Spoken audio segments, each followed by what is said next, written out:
Good morning, good afternoon, or good evening. This is Property Management 101, and for today's video, I'm going to be reviewing with you two things that you never want to say to a resident. The first thing that you never want to say to a resident is, I don't know. This will really kill your credibility with the resident, and they're not going to really feel that they're living somewhere that has a capable staff, and they're not going to feel valued as a resident. In the future, you're less likely for that resident to come with you if they have questions or need things addressed because they're not confident in your ability to address their item for them. And this is something you really want to avoid as a staff because this can decrease the overall value that the resident perceives of where they're living. That means they're less likely to renew. That means they're less likely to accept a renewal increase. That's less likely they're going to speak positive about your property. That's also less likely that they're willing to give you a positive review. So this is something that's really, really important, that you really want to make sure your value that you're perceiving to your residents is very high. And by addressing their questions and comments and concerns will be something that will be directly impacting to that perception. There's a couple responses that I do think that are acceptable if you're not sure of the answer of a question that a resident is coming to you with. You could say things like, let me look into that, I'll get back to you, or let me give that some thought and I'll follow up with you. And these are two things that I would recommend considering relaying to that resident if you're not sure the answer of their question. Now, if you do say something like, I don't know, maybe out of habit or accident or anything like that, I would always immediately follow it up with, I don't know that, but I'll be happy to look into that for you and get back to you. That is a much better delivery and response than just simply saying, I don't know.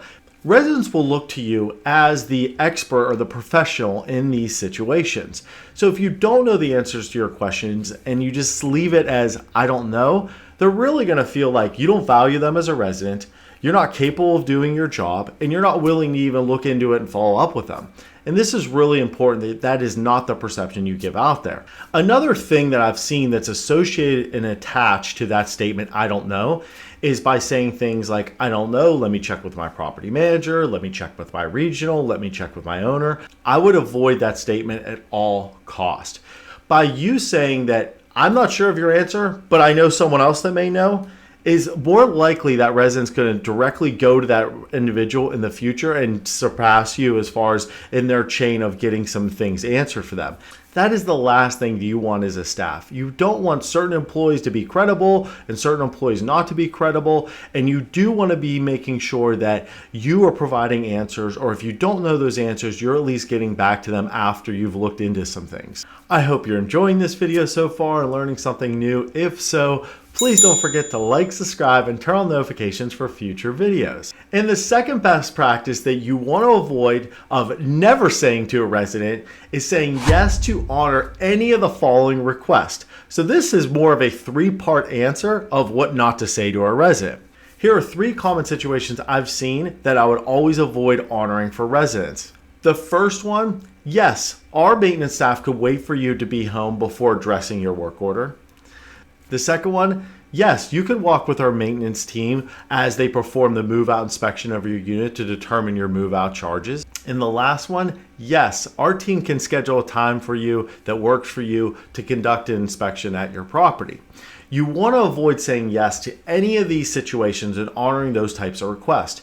If you've not been in this situation where you've been asked for these things, it is something that is very common in the industry. And almost every property I worked with had these requests come in periodically when work orders are submitted. Every single time you send out a mass email about performing inspections.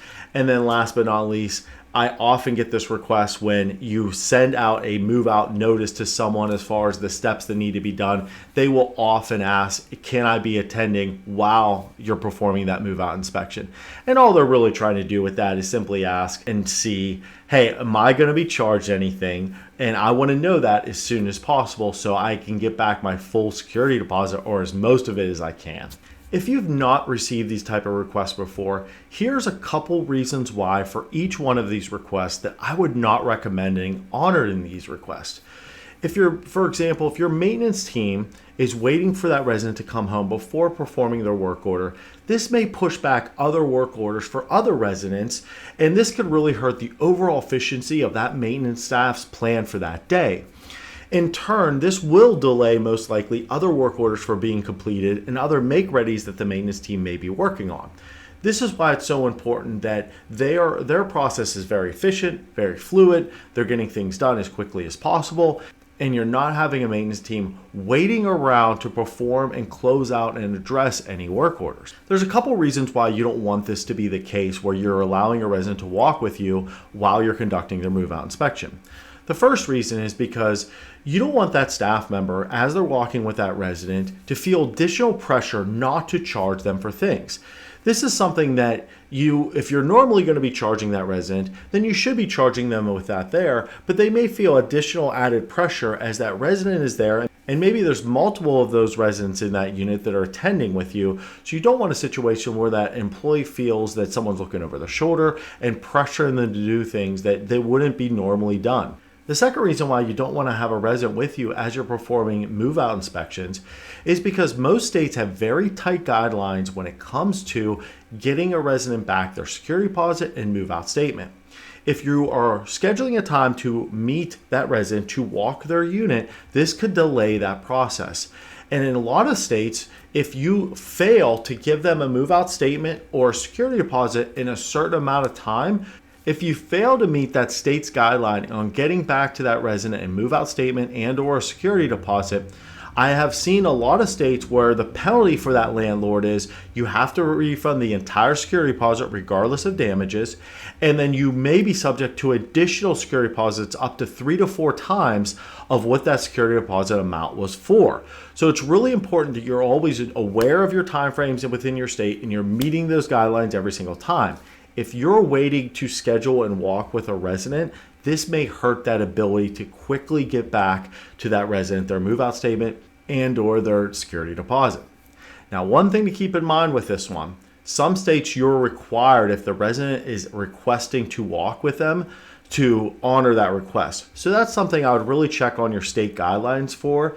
Now, most states that I've worked in, I find that more states than not do not require this, but something you do want to make sure of because also these types of state regulations or rules can change. Another thing to keep in mind with this one is that oftentimes that person conducting that move-out inspection may not know what that charge will be for that damage. Maybe they have to get a bid, maybe they have to have a vendor come in, maybe they have to get a second opinion from someone else of that staff.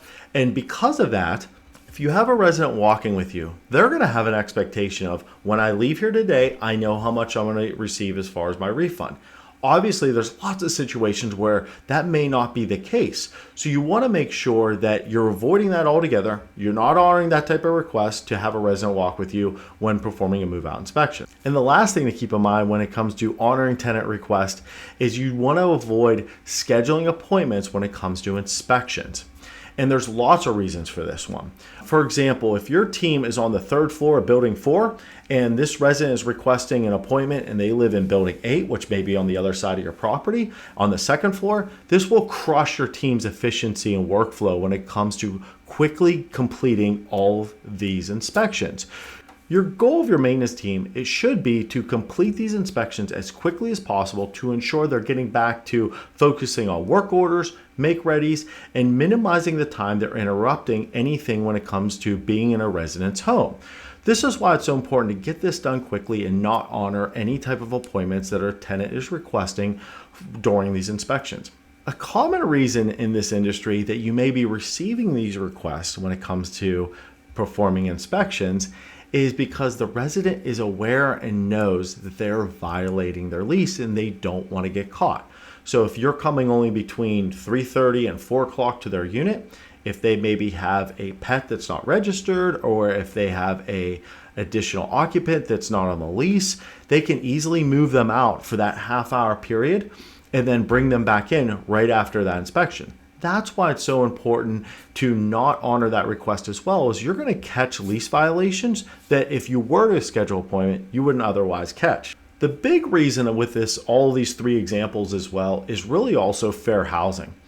This is not something you could realistically honor for every work request at their home, every move-out inspection they're attending, and every inspection you make appointment for. There's just no way of doing that that's realistic in this industry. And because you can't honor it for all, you shouldn't be honored for one, especially if it's something where there's a lot of cons, especially compared to the pros of these situations. The only pro is the dynamic of the residents may be home when you're performing the work order. Maybe the resident's then aware of their security deposit right away.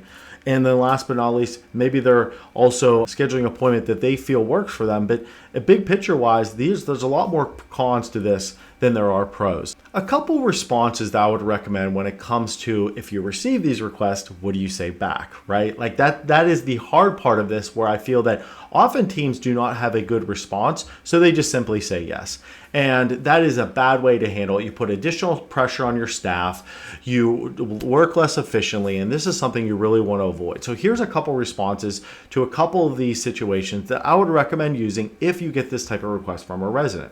I am sorry, our maintenance team is unable to schedule appointments during these inspections to ensure they're quickly conducting these inspections to get them done as quickly as possible to minimize any interruption that residents may experience and allow our maintenance team to get back to focusing on work orders and allow residents to have quick turnaround time regarding any work orders they've submitted. If you receive a request from a resident asking to be there when the maintenance team is addressing their work order, here's a response for this one. We are unable to address your maintenance issue until time permits for you to attend. All work orders received will be completed in the order that they're received to ensure that all residents have a quick turnaround time for their issues. And this is something that I feel works really well when you bring to the surface that, hey, it's not just your work order we're looking at and focusing on, but it's other work orders as well that we're trying to complete quickly. Here's a response that you may be able to give for a request to be walking with you when you're performing your move-out inspection charges. And this is one that I've personally used and it's worked well. So this is something that you may be able to find useful as well for these types of situations. For all move-out inspections, we do not allow residents to walk for the final move-out charges, as this process has to be done very quickly after the move-out to ensure that our practices are followed consistently to meet our state guidelines. In addition, depending on the damage, it may require other staff and/or vendors to review the damage before we're able to determine any charges. And I think once the resident knows, hey, we have guidelines that we have to meet for the state, we also have situations that we may not be able to guarantee the exact charges, they're less likely to keep pressuring you knowing some of those things as well. And to recap today's video, the first thing you never want to say to a resident is, I don't know. You want to make sure that you're providing them a high level of service and they view you as a very capable employee that can consistently address their issues. The second thing that you never want to say to the resident is, yes, we can honor that request for any of the following. You can attend your final move-out inspection. We can wait for you to be home when we perform your work order, and we can schedule an appointment while we're performing an inspection. If you enjoyed this video and learned something new, please don't forget to like, subscribe, and turn on notifications for future videos. And if you have any questions about this video or any of my videos, feel free to leave a comment. I'll be happy to address it for you. And if you haven't connected to our LinkedIn and Instagram page, please do so to see industry news, polls, and video releases. And if you haven't watched our disclosure video or my why I do this video, please check those out before putting any of these practices in place, and I'll provide a link in the description to those videos as well. Happy leasing!